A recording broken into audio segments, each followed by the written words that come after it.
Creo que tenemos que excluir el alcohol de los ambientes profesionales. Esa es mi opinión. Hola, ¿cómo estás? Yo soy Gabriela Vivanco y esto es Focus, un podcast de La Hora, un espacio para entendernos un poco más. Mucho y poco se dice a la vez de situaciones de acoso sexual, de tensión sexual, que se incluyen en las conversaciones de diversidad e inclusión, especialmente en el lugar de trabajo, que es donde casi todos pasamos la gran mayoría de nuestro tiempo. Para esta conversación hemos invitado hoy a Karina Ruilova Vidal. Ella es abogada, especializada en materia de diversidad, equidad e inclusión, especialmente en lo corporativo y en lo empresarial, y es CEO de la consultora Diversidad e Inclusión. Además está aquí para comentarnos sobre su nuevo libro. Karina, bienvenida, ¿cómo estás? Gaby, gracias por la invitación. Me encanta sentarme aquí y estar en espacios como este y conversar de estos temas que son tan relevantes. Chévere. Estos conceptos de inclusión y diversidad a veces suenan como de nicho, pero no son. ¿Cómo generas interés en quienes por ahí no están tan interesados en escuchar sobre la inclusión? Bueno, es un tema nuevo en Ecuador. Sin embargo, es un tema que ya se habla hace muchísimos años en otros países. Entonces, creo que hay que partir de eso, de comenzarnos un poco a educar, porque es un tema que en el país, yo lo comencé a hablar hace 6 años y me decían, bueno, ¿de qué me estás hablando? Uh-huh. Entonces yo les digo, mira, partamos del hecho de que hay que reconocer que el mundo es diverso. ¿Sí? Si lo asociamos al Ecuador y lo asociamos con nuestra biodiversidad, eso es el mundo, ¿sí? Es un entorno en donde hay diferentes generaciones, diferentes géneros, gente con diferentes formaciones. Entonces, partamos de eso y luego cuando hablamos de inclusión, hay una frase que a mí me gusta mucho, que es, la diversidad es que te inviten a la fiesta, la inclusión es que te inviten a bailar. Entonces, frente a esta diversidad, tú dices, ¿qué puedo hacer yo como organización? Mi enfoque es muy empresarial, uh-huh. No me podría meter en otros lugares porque no los conozco. Entonces, ya estás en una empresa, como líder sabes que hay esta diversidad. ¿Qué hacemos? ¿La incluimos o no? La idea es incluirla. ¿Por qué? Porque tú estás buscando los mejores talentos sin importar la categoría de diversidad a la que pertenece. Ok, para ir directo al grano, cuéntame la correlación que debe haber entre la productividad o el nivel de crecimiento de una empresa y la inclusión y diversidad dentro de la empresa. A ver, ya está demostrado que si tú tienes, por ejemplo, equipos diversos de género en tus mandos ejecutivos, tú puedes tener hasta el 21% más de probabilidades de tener una mejor rentabilidad. Exacto. O sea, los números ya no mienten, ya hay estudios, ya sabemos que eso sucede. Ahora solo le falta a las empresas tomar la decisión. Y vuelvo un poquito porque aquí lo único que miramos son talentos, uh-huh. ¿Sí? O sea, es el tomar la conciencia al rato que tú tienes una entrevista de trabajo, por ejemplo, que no te miren a ti como mujer, sino que te miren por lo que tú traes a la mesa. ¿Eso ¿sí? depende de ti o de la persona que está al frente tuyo? Depende mucho de la empresa que te está entrevistando, uh-huh. sin lugar a dudas, porque justamente hoy en día los CVs suelen ser ciegos. ¿Por qué? Porque cuando tú miras a una persona, te puedes hacer por tus mismos sesgos y prejuicios una idea de esa persona, cuando esa persona te puede presentar un mundo totalmente diferente. Entonces, un poco eso es lo que busca la inclusión, incorporar a todas estas personas dentro de esta diversidad, traerlas a las organizaciones y hacer un paso adicional, hacer que esas personas se sientan valoradas y respetadas dentro de ese ambiente de trabajo, porque tú puedes ser un excelente profesional, llegas a una organización y no puedes trabajar a tu potencial, porque tienes que esconder quizás alguna parte de ti o alguna parte de tu historia, tu religión puede ser, ¿no es cierto? Porque esto abarca mucho, tu género, puede incluir tu formación o de dónde tú vienes, dónde estudiaste. Aquí en el Ecuador se habla mucho de, bueno, ¿en qué colegio estás tú? Uh-huh. Eso no debería ser un argumento para que un empleador te contrate o no te contrate, por ejemplo. Por supuesto. Y tu posición política también. Totalmente. Es muy importante dejar esos aspectos que vienen a ser subjetivos, si te pones a ver. No son objetivos con respecto a tu talento y tus cualidades para ese trabajo y lo que tú puedes poner en la mesa. Cuando traes equipos diversos a la empresa o a la organización, te abres también quizá a ciertos retos en términos de cultura de la empresa. ¿Cómo se manejan esos retos? A ver, antes de que tú recibas a alguien de una categoría que tú no estás acostumbrado a recibir, es súper importante trabajar con el equipo de trabajo y con la organización. Te doy un ejemplo. ¿Qué pasó en Ecuador? ¿Te acuerdas que hace algunos, no sé, como ya han de ser unos 10 años, sale la ley de discapacitados, ¿verdad? Entonces las empresas tenían que contratar un porcentaje de personas discapacitadas. ¿Qué me pasó a mí? Yo fui abogada corporativa en una multinacional americana por más de 16 años y vino esta normativa, obviamente la íbamos a cumplir, y cumplimos la cuota, entre comillas, porque eso es, contratamos a 2 personas. Uno no tenía el miembro derecho y el otro era sordomudo. Uno estaba fuera de mi oficina, la persona que no tenía el miembro derecho, y se sentó en un escritorio que no estaba adoptado para él. Eso te lo digo como un ejemplo para que sea más visual. Entonces, él llegó a la oficina, era un escritorio normal, con un teclado normal, que no se adaptaba a su condición. Entonces, ¿cómo preparamos a la organización antes de que venga una persona de una categoría diferente? Al sordomudo, él trabajaba en recursos humanos. Nadie le preguntó cómo quería comunicarse. ¿Sí? O cuál era la forma adecuada en que nos teníamos que comunicar. Entonces, es el preparar a la organización, es preparar a tu equipo justamente para que esa diversidad al momento, a veces decimos no, es la persona con la discapacidad la que se tiene que preparar. No, porque esa persona ya viene con todas las aptitudes. Si fue contratada es porque es el talento adecuado para esa posición. Frente a eso, sus habilidades laborales están listas, pero somos nosotros los que tenemos que trabajar. Sí, creo que también lo que dices tú, no es la persona sino la organización, pero al final del día todos somos individuos y al final del día lo único que yo controlo es lo poco que yo hago y lo poco que yo pienso, digo y decido, ¿no es cierto? Entonces la persona también tiene que prepararse. ¿Cómo empiezo a buscar un lugar que esté listo para recibirme a mí? Es difícil en un país como el nuestro, en donde las oportunidades son muy limitadas. Si viviéramos en Estados Unidos, si viviéramos en Europa, en donde hay una diversidad más amplia de organizaciones que están más preparadas, que han venido trabajando en este momento, te dijera, tienes una amplia gama de lugares donde tú podrías ir. Aquí en Ecuador es muy limitado porque las empresas recién están comenzando a trabajar en estos lugares. Entonces, si tú me hablas de alguien de una categoría como cuál, por ejemplo, alguien con una discapacidad o una persona de una diferente generación o diferente formación, porque de cada categoría tú tienes oportunidades y desafíos determinados y la organización va a tener que trabajar de acuerdo a cada categoría. ¿Sí? ¿Para quién es más difícil? ¿Para qué categorías de diversidades, por ejemplo, este país tiene realmente pocas oportunidades? ¿Quieres que te sea muy sincera? Sí. Por eso estamos. A la comunidad LGBTI, sin lugar a dudas. Okay. Estamos hablando de un país con una mayoría de religión católica y yo muchas veces digo, cuando tratamos los temas de diversidad, me gustaría que pongan la religión a un lado. Yo soy católica también, pero para estos aspectos hay que poner la religión a un lado. Y eso yo veo que cuesta mucho en este país. Y la comunidad LGBTI ha sido una de las comunidades que ha sido más excluida de los lugares de trabajo. ¿Pero son excluyentes? ¿La comunidad religiosa y la comunidad LGBTI? Muchas veces sí, no puedo generalizar porque no tengo cifras exactas, pero lo que sucede en el lugar de trabajo es que cuando tú llegas a una entrevista y te identifican de la comunidad LGBTI y esa persona es católica, por sus sesgos, por sus prejuicios y por sus creencias, puede tender a quitarte una oportunidad que era muy válida para ti. Y asumo entonces que es cuando la persona que es miembro de la comunidad, de la minoría, digamos así, es por ahí más explícita con su... No necesariamente, ¿preferencia sexual? Porque a veces tienes estas preguntas que no se deberían hacer en la entrevista, que se la hacen. ¿Cómo cuáles? ¿Estás casado? ¿Cuántos hijos tienes? Cuando la pregunta debería ser, ¿tienes una pareja? Ok. ¿Me entiendes?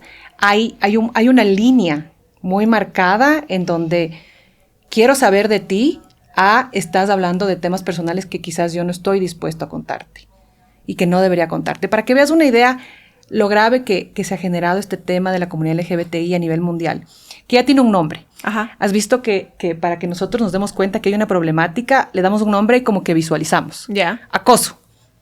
Hace 30 años el acoso existía, pero no tenía un nombre. Ahora que tiene un nombre, como que decimos, esto es acoso. Hay una palabra en inglés que se llama covering. Entonces, ¿qué pasa? La comunidad ingresa, digamos que tú ya pasaste el filtro de acceder a esa organización. Entras y ¿qué es lo que pasa?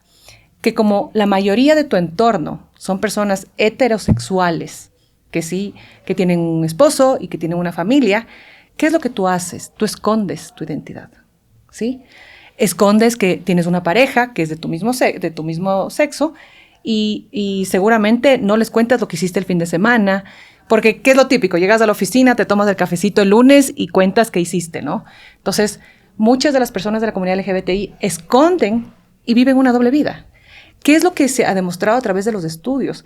Que esto genera un estrés enorme en estas personas y una baja en su rendimiento laboral, ¿sí?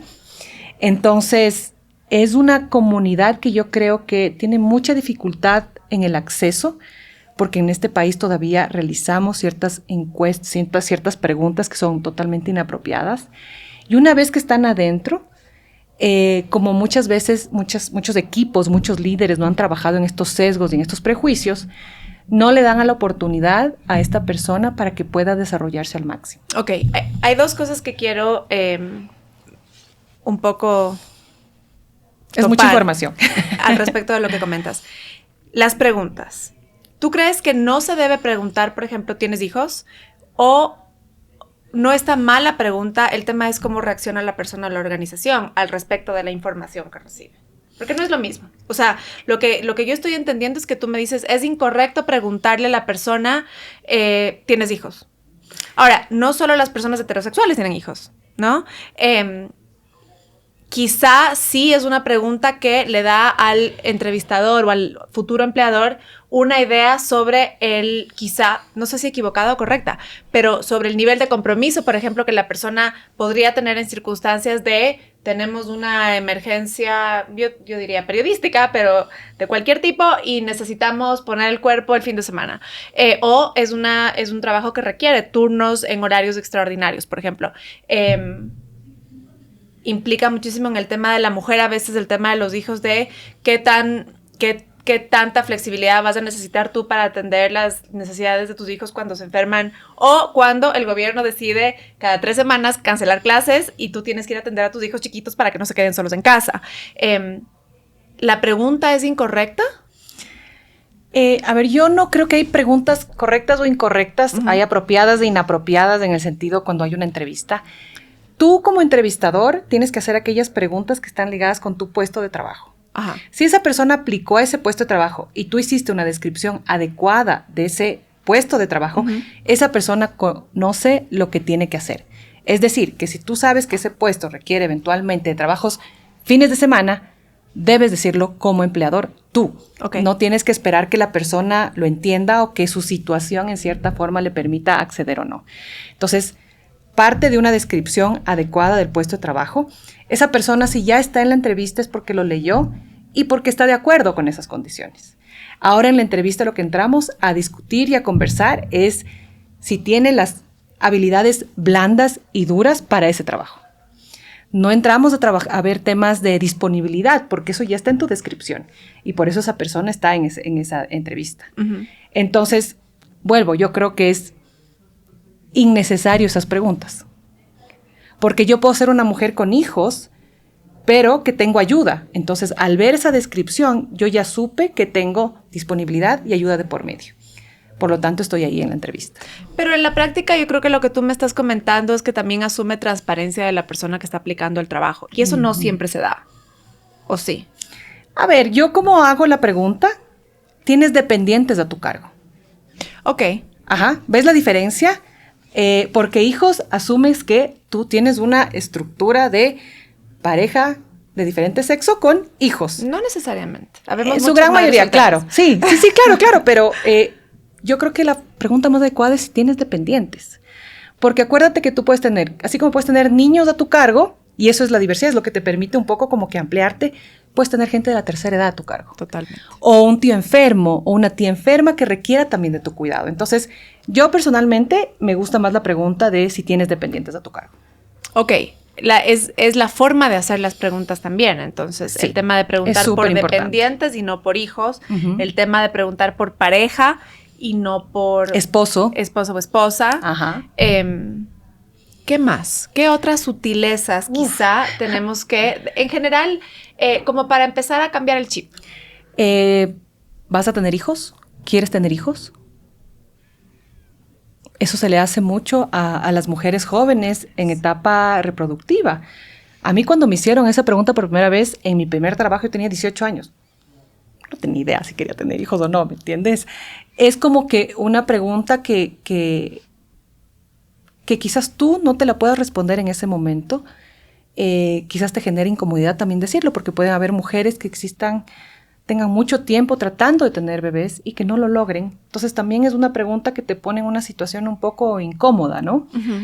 Entonces yo vuelvo al hecho de que la trabajadora o el trabajador está ahí porque le interesa la posición, porque se siente calificado y va a hacer todo lo humanamente posible para cumplir a cabalidad ese cargo. Sí, pueden haber imprevistos que nos pasan a todos, ¿sí? Si yo te contara lo que tuve que hacer para llegar acá, ¿me entiendes? Y nos pasa a todas las que somos madres o tenemos dependientes a nuestro cargo. Pero hacemos todo lo humanamente posible para cumplir con nuestras obligaciones. Así es. El acoso es la segunda cosa que te quería preguntar. Tú dices, existió siempre hasta que le pusimos un nombre y lo pudimos definir. ¿Cómo lo definimos? Bueno, a ver, yo creo que hay muchas formas de acoso. Más que una definición, a veces creo que hay que ser un poco más gráficos. Hacer chistes con connotación sexual, por ejemplo, eso es acoso. Que no son bien recibidos, por supuesto. Conductas ya van subiendo y escalándose cuando hay acercamiento físico inapropiado. Y aunque tú no lo creas, se entiende también como acoso los chantajes relacionados con el trabajo. Explícame.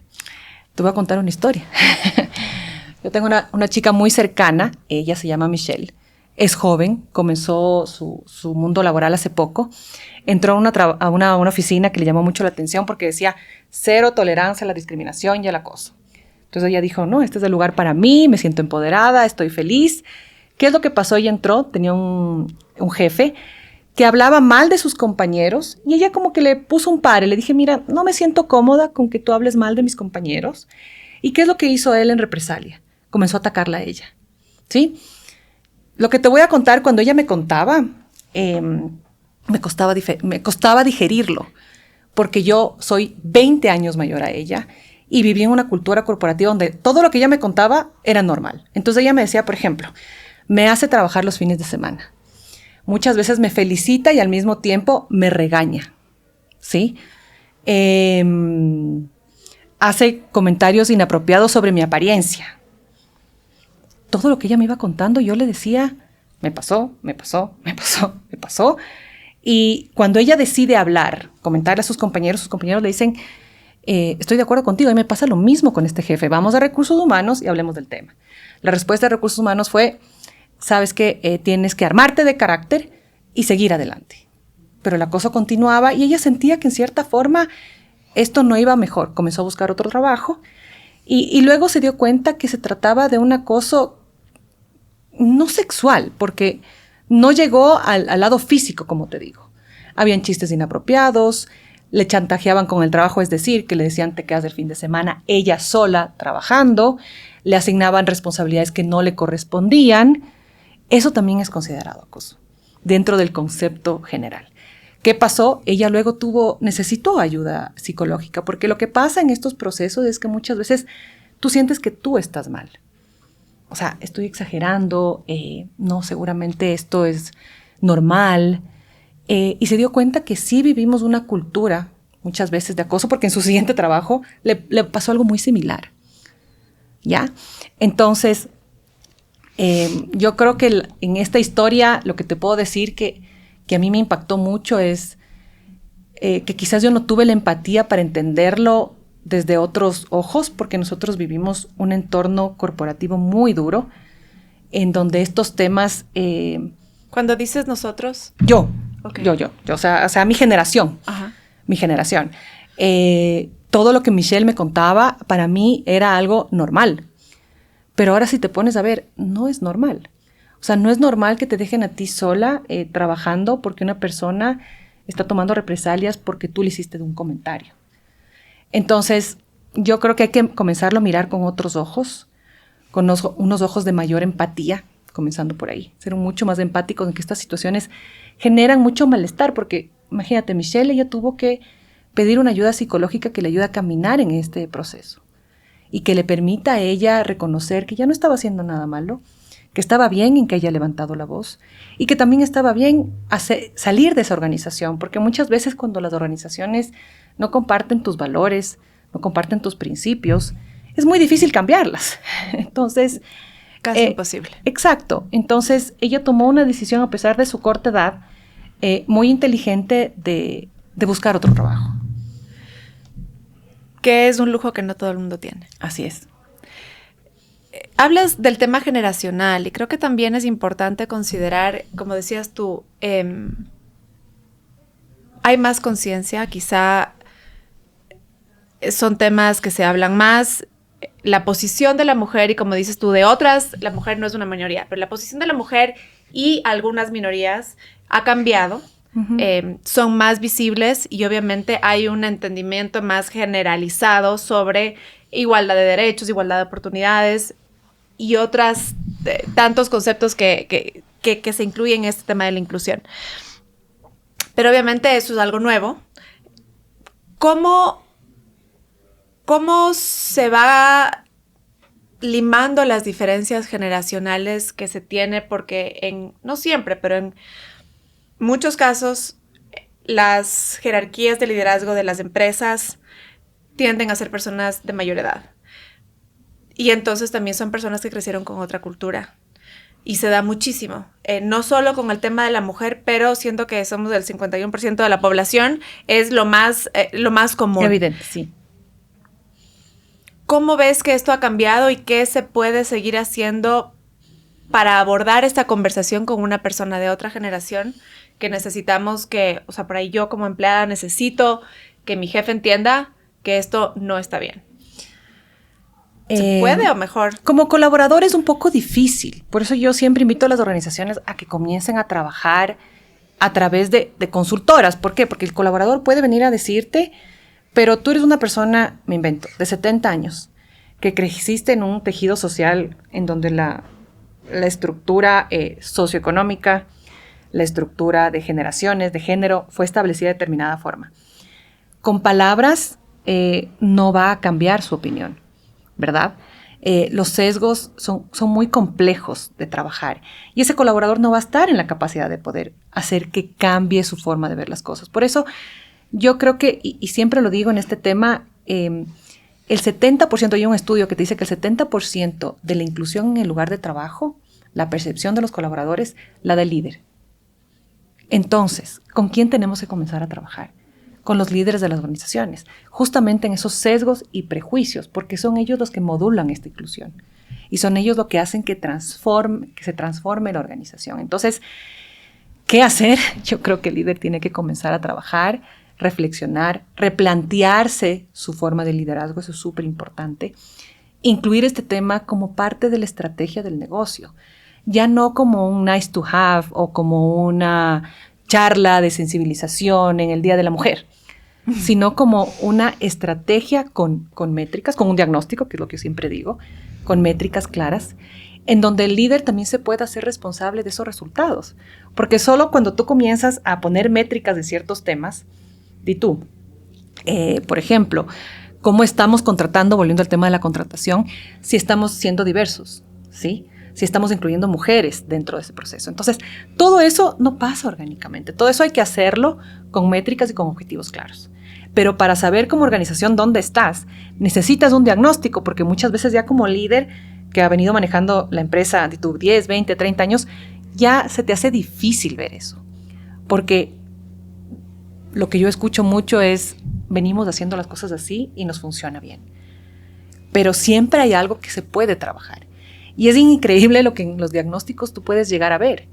O sea, desde trabajar en el liderazgo, como te digo, inclusive en los mandos medios muchas veces, porque los mandos medios son los que tienen inclusive más contacto con los colaboradores y son los que pueden ser quizás, puedan tener más prejuicios o más sesgos directamente con los colaboradores. Uh-huh. Entonces, no hay una receta que yo te diga, hay que hacer 1, 2, 3, porque es muy importante conocer a la empresa, porque cada empresa tiene como un ADN diferente. Por supuesto. Entonces, el conocerla, el evaluar, el ver en qué podemos trabajar en ese momento, establecer el diagnóstico, porque al final de cuentas el diagnóstico son acciones claras justamente basadas en lo que puedes observar que puede cambiar. Estableciendo métricas, pero también auditorías más adelante para ver si esas métricas que tú estableciste están teniendo el objetivo que buscabas y el impacto que buscabas, porque a veces tú dices, qué difícil ser tangible en diversidad. No es tan difícil si es que estableces métricas. ¿Qué tipo de métricas me dan una idea de dónde estoy parada? Hay muchísimas. Si quieres trabajar en género, por ejemplo, ahora las empresas en el Ecuador tienen que hacer un plan de igualdad. Tienes más de 50 trabajadores, tú tienes que hacer un plan de igualdad. ¿Qué es lo que es un plan de igualdad? Son 9 ejes diferentes que tú tienes que ir evaluando dentro de la organización para ver si hay brechas de género, brechas entre hombres y mujeres. Entonces, comienzas a ver en la contratación cómo tú haces tus avisos. Sí. ¿Ya? Por ejemplo, en la promoción y desarrollo. A veces me dicen, pero la promoción y desarrollo es equitativa para todos. No necesariamente. ¿Qué horarios estás poniendo para tus formaciones? Por ejemplo, muchas veces son en la noche. Si tú eres madre o tienes alguien a tu cargo, las noches es el peor momento para formarte, porque es el momento en donde tú vas a tu casa, cocinas, das de comer a tu familia, acuestas a tus hijos o a la persona que está en tu casa. Por lo tanto, la formación es algo que tú, si es voluntaria, vas a decir, no, o sea, yo no tengo tiempo. Entonces, aunque tú no lo creas, hay organizaciones que ponen la formación en la mañana o a la hora del almuerzo y tienen muchas más mujeres que forman parte de esa formación. Las brechas salariales. Por supuesto. Las brechas salariales no podemos negar que existen, porque las cifras en América Latina y el Caribe son del 20% de brechas salariales entre hombres y mujeres, pero a veces no son tan visibles, ¿ya? Porque puede haber beneficios, a ti te doy el celular o te doy... aquí hacemos un análisis de los dos géneros, ¿no? Porque pueden haber beneficios que están más otorgados a las mujeres que a los hombres. Pero la idea es que no exista esa brecha entre ninguno de los dos. Entonces, estos beneficios, que no son fijos, sino son más bien variables, también se analizan en una brecha salarial. ¿Qué más puede ser? La salud ocupacional. Llegar a entender qué está pasando con ambos géneros, por qué se ausentan al lugar de trabajo, en qué momentos, qué departamentos. A veces dicen, no, es que la mujer se ausenta en la maternidad. No siempre sucede eso. A veces la mujer se ausenta en ciertos periodos críticos de producción de la empresa. ¿Por qué? Porque quizás el liderazgo no es el más adecuado. No, y tenemos un informe que publicó La Hora hace 2 semanas sobre la incidencia de situaciones de violencia intrafamiliar y cómo eso incide en la falta al trabajo, que obviamente además afecta la productividad de la empresa, pero son cosas que por ahí pasan puertas adentro y la empresa un poco se lava las manos, ¿no? Dice, bueno, esto como no pasa aquí dentro de la empresa no es mi problema. Pero sí. es además un nivel de faltas al trabajo que además en muchos casos inciden en el nivel de paga y creo que a la vez también debe incidir en la predisposición de una empresa de contratar mujeres. Al final, si las mujeres, tengo una empresa que tiene, no sé, 500 empleados o 2,000 y las mujeres faltan más, ¿qué es lo que me dice? O sea, tengo 2 opciones, o ver por qué faltan más y ver cómo igualo eso, o al final del día decir, mejor no contrato tantas mujeres porque me cuesta más. Y esa es una cosa que se vive mucho a nivel, especialmente de empresas que tienen muchísimos trabajadores, ¿no? Lo que tú dices es totalmente cierto, por eso es importante conocer qué pasa en la organización. O sea, hay organizaciones hoy en día que ya no es un tema de tengo hijos y falto, sino el tema de salud mental. Ahora vemos que es mucho más común, por ejemplo, que los colaboradores se ausenten en su lugar de trabajo por problemas de salud mental.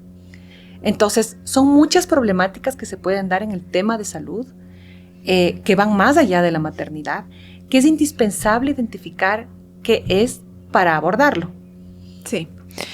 En el tema del acoso sexual, me decías, por ejemplo, esta idea de cómo empieza. Y yo creo que ese proceso también es importante entenderlo porque tanto para el empleado como para el empleador, o para el empleado como para los mandos medios, ¿no es cierto? ¿Cuáles son las líneas que no se deben cruzar jamás? ¿Y en qué momento hay que prender alertas? Te voy a dar un ejemplo. En la empresa americana en la que yo trabajaba hace ya más de 20 años, el acoso era cualquier comentario que a mí me haga sentir incómoda. Eso quiere decir comentarios sobre mi apariencia física, comentarios políticos, comentarios religiosos, comentarios sexuales. Entonces, ¿cuál era el procedimiento? Como te digo, cada empresa tiene que definir cómo debe generar ese ambiente seguro dentro de la organización, porque al final lo que tú quieres es trabajar para efectos de generar ese ambiente seguro para que esto no suceda, y si sucede, los colaboradores lo puedan identificar y lo puedan denunciar oportunamente. Entonces, si tú me hacías un comentario, me decías, Cari, ¿cómo has subido de peso? Yo te decía, Gaby, ¿sabes qué? Ese comentario me incomoda un poco. Preferiría que no me hables de ese tema. ¿Ya? Yo te lo dije. Si es repetitivo, ahí es donde tienes que levantar esa bandera, ¿sí? Y decirle a esa persona o decirle a Recursos Humanos, mira, yo me estoy sintiendo sumamente incómoda con estos comentarios. Por favor, habla con esa persona, ¿sí? No quedarte callada, porque al final de cuentas, el ejemplo que te doy es muy básico, pero esto se puede ir escalando y puede ser una bola de nieve que va aumentando, ¿no es cierto? A temas que ya sean mucho más inapropiados, ¿sí? Lo que me comentabas de, por ejemplo, en la empresa en la que tú trabajabas, y esto era hace mucho tiempo, pero creo que hoy se aplica aún más, este tema de cualquier comentario que me haga sentir incómoda. ¿No alimenta quizá también esta idea del otro lado del espectro, donde también estamos viendo, dicen muchos expertos y psicólogos, esta generación en general de jóvenes hipersensibles? Sí, yo creo que hay sociedades que sí han llegado a su extremo, ¿no? Yo creo que Estados Unidos es un ejemplo. Tú hablas con gente en Estados Unidos que está en el medio laboral y te dice, ahora ya no tengo que tener por 10 cuidado, ¿no? Sí, sin lugar a dudas, yo creo que hay sociedades que se han ido al extremo. Estoy totalmente de acuerdo contigo. Y por eso yo creo que es tan importante que nosotros, ahora que estamos comenzando a trabajar en estos temas, podamos canalizarlos correctamente. ¿Sí? Aquí en Ecuador sabemos cuáles son los chistes más comunes. O sea, no tenemos que leer nada, sabemos cuáles son los chistes más comunes de corredor. En su gran mayoría son chistes machistas, ¿no es cierto? Inapropiados para las mujeres muchas veces. Entonces, ahí es donde tenemos que comenzar. Levantando esa voz diciendo, bueno, perfecto, no me siento cómoda con tu comentario. ¿Sí? No me siento comentario con el tss, tss. Qué guapa que estás. ¿Sí? Son sutilezas que al final de cuentas lo único que reflejan son esos sesgos y esos prejuicios que tenemos muchas veces.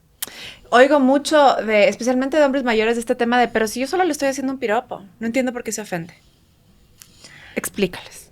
En el ambiente laboral, yo no espero que me hagas piropos. Yo creo que hay que diferenciar el lugar en el que tú te encuentras. En el ambiente laboral tú vas a trabajar y a demostrar tu talento en tu trabajo.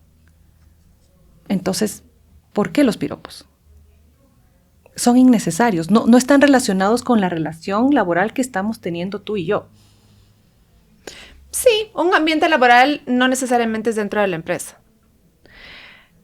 Es mantener la relación profesional, ¿no es cierto? Totalmente. Y entonces se da también luego en los temas de, no sé, en las conferencias, en las situaciones de networking, y luego hay situaciones laborales que incluso te obligan a ir a fiestas donde la gente toma, baila. Ahí la línea es más flexible. Yo creo que hay políticas. Vuelvo al ejemplo de Exxon. En Exxon hace 20 años nosotros podíamos tener una copa de vino durante la cena. No podíamos beber más. Porque justamente cuando la gente bebe, estas líneas son más difíciles de mirarlas. Uh-huh. Entonces no había alcohol. Y eran unas fiestas maravillosas. Ya, pero eso asume una sociedad en la cual el alcohol no es tan normalizado como aquí. ¿Qué sucede aquí? Creo que tenemos que excluir el alcohol de los ambientes profesionales. Esa es mi opinión, muy personal mía. Y eso es un poco lo que yo trato de hablar con mis clientes. ¿Y cómo lo toma? Hay gente que lo adapta, hay gente que no. Tú puedes poner límites, ¿sí? O sea, en vez de prohibir decir no hay alcohol, hay 2 copas de alcohol. O hay 2 copas de alcohol y una copa y un whisky luego. No tienen que ser 10. Ese es el tema. O sea, la gente puede seguir bebiendo si le interesa, lo cual creo que en un lugar de trabajo no es necesario de hacerlo. Pero si tú como empleador tomas la decisión, poner un límite. Porque en los excesos pasan cosas que luego van a ser inapropiadas y quizás ese límite se nos va a hacer más difícil de distinguir. La generación de situaciones de tensión sexual, entonces, son un poco más comunes cuando hay alcohol en la mitad.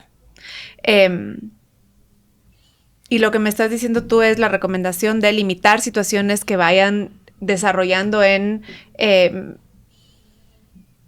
actitudes que por ahí desinhiban los instintos.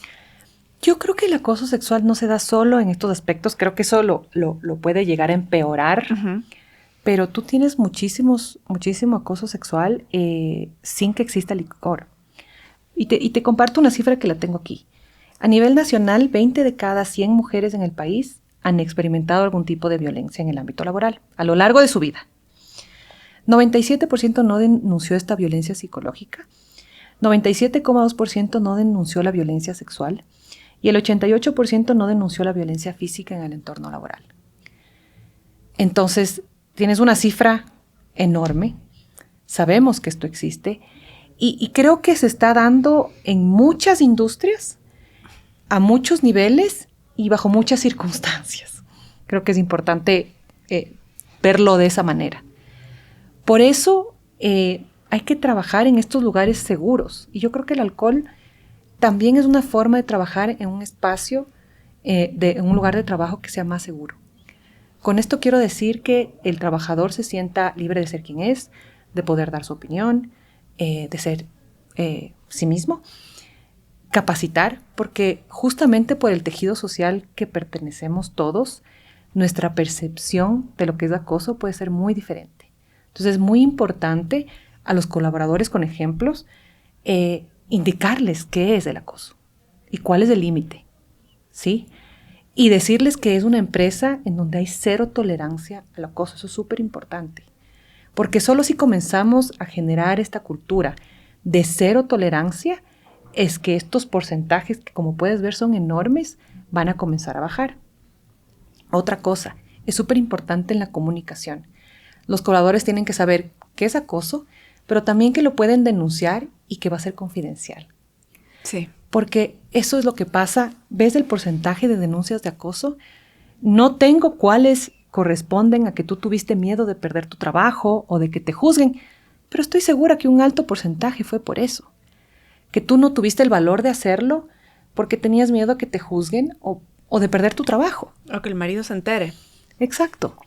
Entonces, así es como se va construyendo, ¿no? O sea, necesitamos trabajar en la cultura organizacional desde adentro, con los líderes, con este espacio seguro, con una comunicación adecuada, para que el colaborador también se sienta libre de poder hacer esa denuncia y decir, bueno, va a ser confidencial y tratar de no revictimizar, porque en estos casos de acoso muchas veces lo más duro es volver a vivir estos momentos. Aclárame el concepto de la revictimización, que se oye tanto, pero creo que quizá no está suficientemente explicado.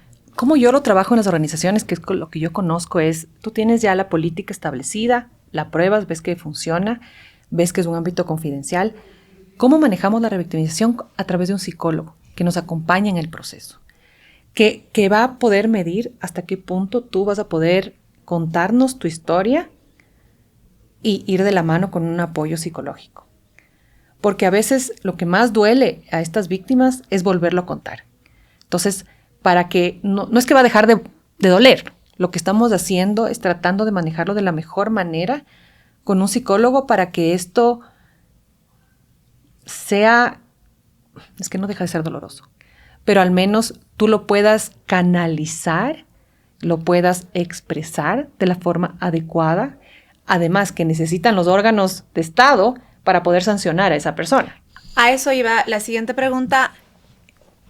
¿En qué momento o quién decide qué se queda en el ámbito laboral? Es decir, recursos humanos, si tienes la capacidad de poner un psicólogo fabuloso, se lo resuelve adentro, por ahí alguien pierde el trabajo. Esperemos que no la víctima. Versus llevarlo a fiscalía. A ver, lo que te dice la normativa es, si tú estás en un organismo público, lo haces directamente con recursos humanos. Estamos hablando de acoso sexual. Ya. Sexual. No el acoso genérico, sino el sexual. En el sector privado, tú tienes la obligación de presentarla directamente al Ministerio de Trabajo, acompañado con el área de recursos humanos y si existe un comité de ética. Cuando estamos hablando de acoso sexual. ¿Qué pasa si no tienes área de recursos humanos? Vas directo al ministerio. Con decirte que hoy en día el Ministerio de Trabajo, no te digo que es efectivo, pero te estoy diciendo que existe. Tiene en la página web una forma en cómo tú puedes denunciar que existe ¿Como ese empleador acoso. o como víctima? Como colaborador. Ya. Entonces, para efectos de la obligación de denunciar en fiscalía que tienen todos los organismos del Estado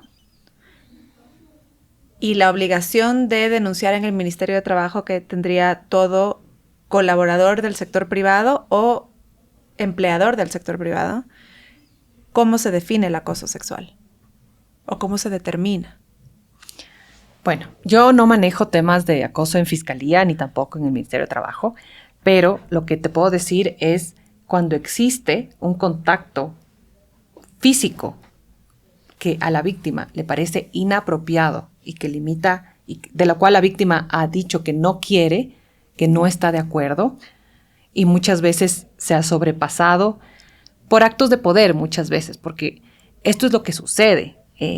Muchas veces esta persona usa su posición para comenzar a acosar genéricamente o sexualmente a una persona. Entonces, ¿qué tan efectivos son los medios ahorita? No te podría dar con cifras porque no las conozco, pero lo que sí te puedo decir es que en las organizaciones que tienen políticas súper claras, el rato que ya existen estos parámetros que te digo, acercamiento inapropiado, que tú te sientas incómoda y que efectivamente tenga una connotación sexual, saben que tienen que abordarlo directamente. O sea, ya no dudas, ya no hay dudas porque hay, como te digo, contacto físico, sexual, inapropiado. ¿Siempre implica violencia? No necesariamente, porque como te decía, a veces tienen este lado de poder en donde psicológicamente pueden manipularte. Entonces, no siempre hay violencia. Hay violencia psicológica, no física. Las relaciones de poder en el lugar de trabajo es una dinámica súper difícil de manejar. Que cuando se mezclan con relaciones sentimentales, que a veces son o pueden parecer voluntarias, ¿es una buena idea o es algo que debe estar totalmente vetado en el lugar de trabajo? Bueno, en las organizaciones tú tienes la política de conflicto de intereses, en donde claramente te establece que una persona que es subalterna no puede tener una relación amorosa con su jefe. Punto. Entonces, punto. Es que ahí sí es blanco o negro, no hay grises de por medio. Entonces, explícanos por qué. Porque hay este acto de poder en donde tú pierdes, ¿cómo te puedo decir? Un poco de tu individualidad y de tus decisiones justamente por la relación sentimental que tú tienes. Te doy un ejemplo.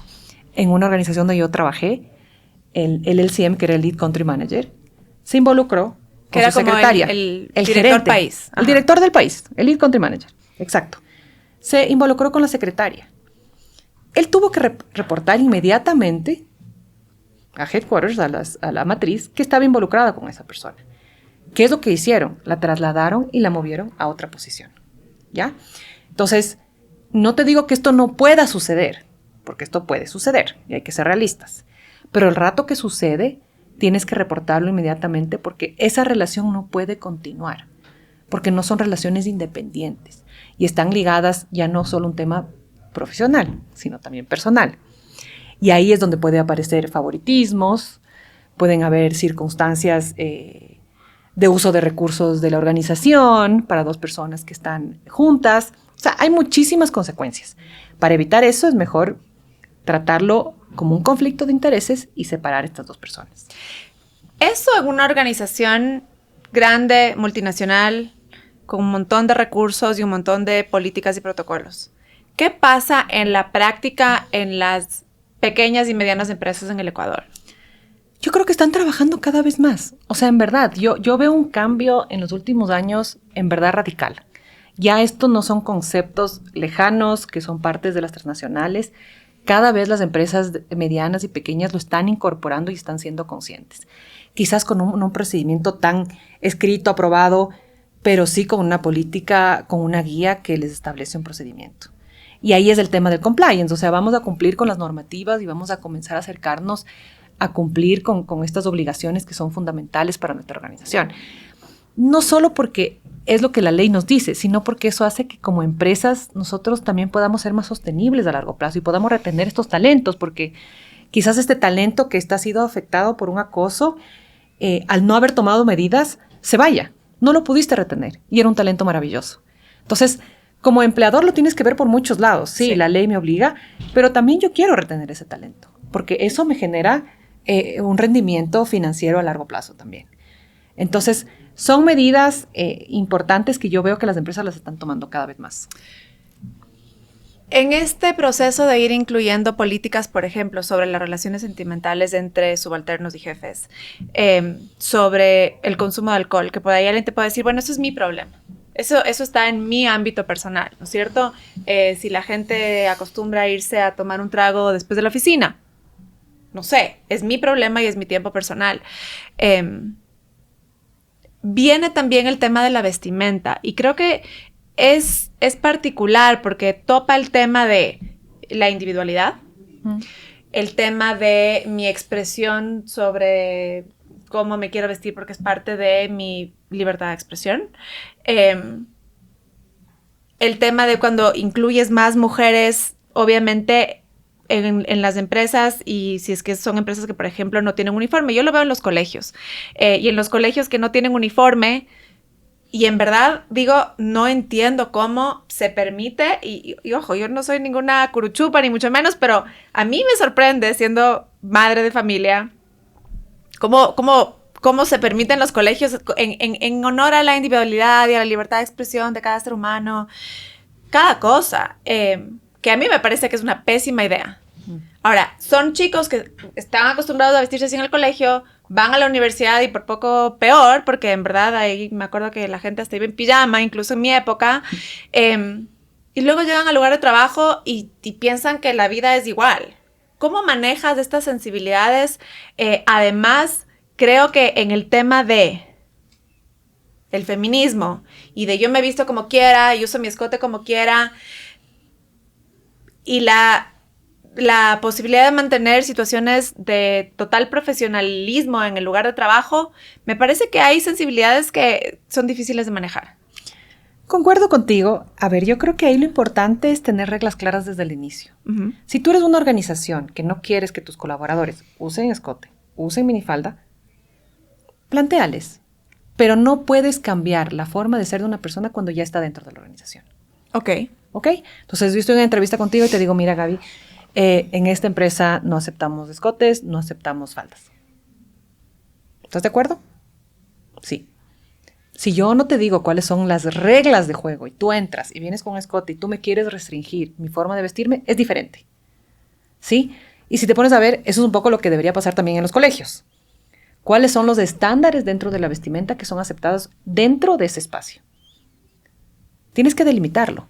Porque quizás para ti y para mí, lo que sea apropiado en la vestimenta sea muy diferente. ¿Sí? No todos tenemos el mismo concepto. A mí no me gustan los crop tops. Los odio. O sea, las poperas. Las poperas. No me gustan. ¿Ya? Personalmente. Mi hija que se quiere poner un crop top, yo no quiero que se pone porque a mí, Karina Ruilova, me genera incomodidad. Pero quizás a ti no. ¿Me entiendes? Por eso es importante que quien pone la guía es el colegio o la empresa. La persona que usa la pupera, no sé, la pupera y el escote, digamos. Y esto creo que como mujer es totalmente políticamente incorrecto decirlo, pero estamos en confianza, entonces todavía. Si yo me he visto así y tú me ves feo, no me ves feo, me ves con ganas y yo me siento incómoda, ¿quién está en falta? Creo que yo. A ver, ¿la que se viste así o el que me ve con ganas? Creo que yo. Porque tú no te vistes así para provocarme. Yo me he visto así, ¿quién sabe para qué me he Porque visto quieres, así? No, yo porque me he visto quieres así vestirte así. porque quiero. El para qué es una cosa de tu ámbito personal que creo que ni nos metemos ahí. Pero yo me he visto así. Y tú me ves con ganas y yo me ofendo. ¿Por qué tú estás en falta? Estoy en falta por el hecho de que yo estoy asumiendo que tú te vestiste así para provocarme. No sé. Es un tema difícil. No es un tema difícil. No es difícil. Pero pasa todos los días. Pero partamos de las libertades. Ok. Ya. Tú tienes la libertad de vestirte como tú quieras. Si hay un límite a esa forma de vestir, tiene que estar en el ámbito al que tú acudes.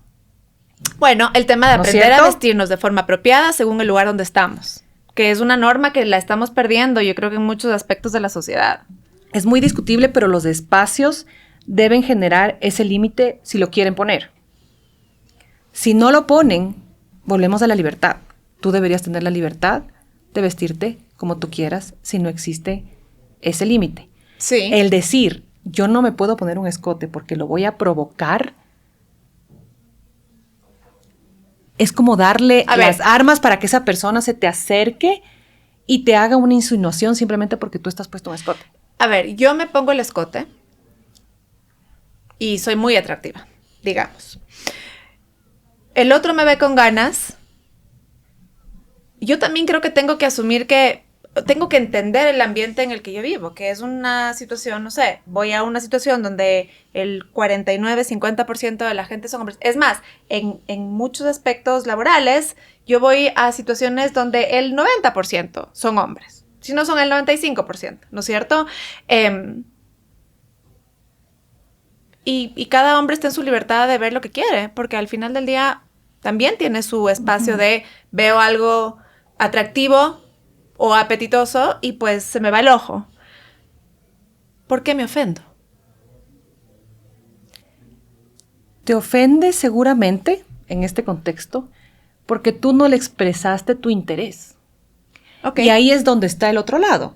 O sea, los hombres no pueden asumir que porque tú te vistes de determinada manera, quieres ofrecerte a ellos. ¿No es cierto? Por lo tanto, ellos tienen que esperar un interés expreso tuyo. O tú te puedes acercar y si no hay un interés expreso por parte de la mujer, quiere decir que no quiere nada contigo. Y hay que ser muy claros en eso.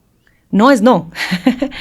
Entonces, como te digo, más que la vestimenta en sí, es como comenzamos a llevar estas interacciones y cómo no dejamos de lado nuestras libertades, nuestros intereses, nuestra forma de manifestarnos y cómo el otro lado también tiene que entender que hay muchas cosas que tienen que ser expresas. Sí. Sí.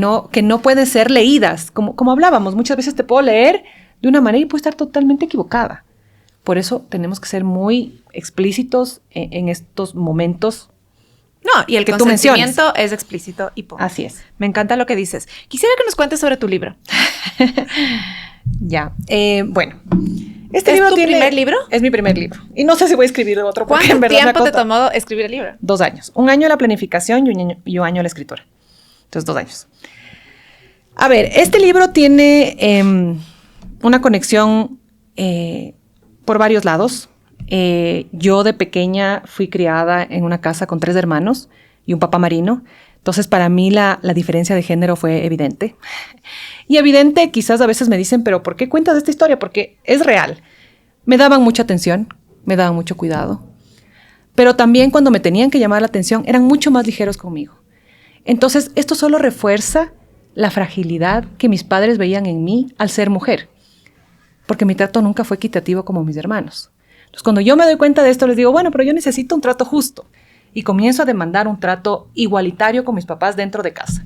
¿Ellos creían que te daban un trato igualitario o estaban conscientes de que no lo hacían? Ellos, hoy en día que hablo con ellos, primero me dicen el contexto era diferente, estamos hablando hace casi 45 años, y en esa época a las niñas se les protegía. Ahora que nos haces ver desde esta perspectiva, en este momento, sí era sobreprotección. ¿Ves cómo vamos evolucionando y vamos cambiando? Y esto te digo que me dice mi mamá que tiene 76 años y mi papá que tiene 80, y han podido cambiar su forma de ver las cosas. Y ahora ven cómo yo trato a mi hijo y a mi hija y están totalmente de acuerdo. Entonces, es ir caminando. Ese es mi lado personal, profesional, lo que te decía, el haber trabajado en una multinacional con diferentes países. Me hizo ver otras culturas, otra perspectiva. Ver también cómo los desafíos que tienes tú cuando trabajas en entornos diversos, porque tienen muchos desafíos. Haber aprendido de esos. Pero yo creo que la conexión más fuerte es mi lucha contra el cáncer. Yo tuve cáncer al sistema linfático. A raíz de eso salí de la empresa americana que te había mencionado y me fui a curar. Eso me tomó algún tiempo. Y cuando yo tuve la oportunidad de estar sana, dije, bueno, ¿qué voy a hacer? ¿Voy a volver al mundo corporativo o voy a cambiar de rumbo? Y dije, bueno, voy a buscar una actividad que tenga propósito y que tenga impacto en la sociedad. Y yo siempre estuve involucrada en los temas de género porque siempre era la única mujer abogada dentro de un entorno muy masculinizado. Pero me di cuenta que la diversidad era mucho más amplia y me parecía que aportaba mucho más a la mesa de las empresas. Y ahí es donde fundo Diversidad, Equidad e Inclusión, que es una consultora que, como te decía, lo que nosotros queremos es ser esa guía para que las empresas puedan transformarse en lugares más diversos e inclusivos. De muchas formas, ¿no? Algunas de las cosas las hemos mencionado aquí. Y bueno, fundo esta consultora. Y hace 2 años decido con mi familia irnos a vivir 1 año a España. España es un referente en temas de diversidad y inclusión para Latinoamérica y para el mundo. Y le digo a mi marido, le digo, bueno, ¿y si escribo un libro? Y me dice, no, dale, perfecto. Entonces comienzo a planificar todo esto. Entonces, este libro es el resultado de mis experiencias, de gente maravillosa que conocí allá, que las entrevisto en muchas de las temáticas, pero también de investigación, porque yo creo que cuando aterrizas con los datos, también puedes percibir qué tan grave es la problemática o qué debemos comenzar a trabajar. Entonces, es un libro particular porque tiene estos 3 ejes y bueno, lo lancé ayer en la noche aquí en Ecuador. Es un bestseller en España y en México. Sí, está en la lista de los más vendidos en Amazon en España, ¿no? Sí, yo lo lancé primero allá antes de regresarme y fue increíble. Nunca me imaginé que iba a tener esa acogida. Ayer que hacían la bienvenida del libro, la persona lo había leído y llegó a la conclusión que yo busco, ¿no? Que es un poco tratar de que sea una especie de ruta inicial, estratégica, pero basada en evidencia. Entonces, que tú la puedes ir leyendo, te puedas identificar, pero al mismo tiempo comienzas a tomar conciencia de lo real que son estos problemas. Y también muy humana, en el sentido de que yo he tratado de que el líder, el CEO o el visionario que lo lea se incomode un poquito. Se incomode un poquito. Hay que acostumbrarnos a incomodarnos. Sí. Incomodarnos un poquito y comienza a cuestionarse cómo es su liderazgo, cómo es su manejo del acoso en el lugar de trabajo, cómo maneja el liderazgo femenino, cómo está manejando a los discapacitados, a las personas con diferentes generaciones. Entonces, meter ese cuestionamiento y también darle fórmulas de cómo podemos comenzar a trabajar como líderes y cambiar esto en las empresas. Es tan importante porque además el efecto que tú tengas en tus trabajadores tendrá un efecto en sus familias. Y entonces podremos sí llegar a una siguiente generación que no está recibiendo estos temas en el sistema educativo en la gran mayoría. En algunos colegios sí, pero en general todavía son temas inexistentes, especialmente en el sector de la educación pública. Entonces el impacto es muy grande. Repíteme el nombre del libro nuevamente porque no lo... El libro se llama Diversidad, Equidad e Inclusión como Camino de Vida. Y aquí hay una pregunta que llama un poco a la acción. ¿Está tu empresa preparada para ser más humana, rentable y sostenible? Donde pones a los seres humanos de por medio, pero sin descuidar el hecho de que como empresa tú necesitas generar rendimiento. Entonces, ¿cómo esta diversidad también te aporta a ser más rentable, más sostenible a largo plazo? ¿Dónde lo puedo encontrar? Por el momento tengo venta directa. También estoy en Busca Libre. Estoy en Amazon. Y espero estar en otras librerías en las próximas semanas. Quería hacer el lanzamiento antes de que esté el libro en las librerías. Ideal. Cuéntanos tus redes y dónde podemos encontrarte para saber un poquito más del contenido que produces y el trabajo que haces. Mi red que más me gusta, sin lugar a dudas, es LinkedIn. Ahí pueden encontrar como Karina Ruilova Vidal. Pueden encontrar como Diversidad e Inclusión también. Diversidad e Inclusión Ecuador, para que se diferencie. En Instagram estamos con los mismos nombres, en Facebook también. Nuestra página web, www.diversidadinclusión.com. Ahí pueden encontrar nuestros servicios, quiénes somos, cuál es nuestro propósito y qué es lo que buscamos en este proceso, como te decía, de transformar las empresas. ¿Cuál es tu propósito hoy? Mi propósito hoy, yo creo que está muy alineado con este libro y con esta reinvención que yo hice, porque como te decía, a raíz de la enfermedad yo dije, quiero reinventarme. Y mi propósito hoy en día, profesional únicamente, es justamente comenzar a trabajar con las empresas ecuatorianas para generar esa conciencia que estamos hablando, porque yo creo que el cómo encaminamos esta conciencia es muy, muy particular y tiene que ser única de cada país, porque tenemos realidades diferentes. Poder acompañar en este camino para esa transformación, pero siempre acorde a nuestros principios y nuestros valores. Creo que eso es muy importante. Gracias, Karina. Muchísimas gracias por tu tiempo. Se nos acabó. La conversación, espero que podamos seguir conversando, compartiendo. Ha sido un gusto. Muchísimas gracias por compartir todo esto con nosotros. Gracias, Gaby. Gracias por la invitación. A ti que nos escuchas, como siempre esperamos que esta conversación te resulte interesante y útil. Por favor, comparte, déjanos un comentario, haznos sugerencias. Estamos aquí para escuchar y para acompañarte. Como siempre, nos miras en YouTube o nos oyes en Spotify, ponnos un like, síguenos y muchas gracias por permitirnos caminar contigo. Hasta la próxima.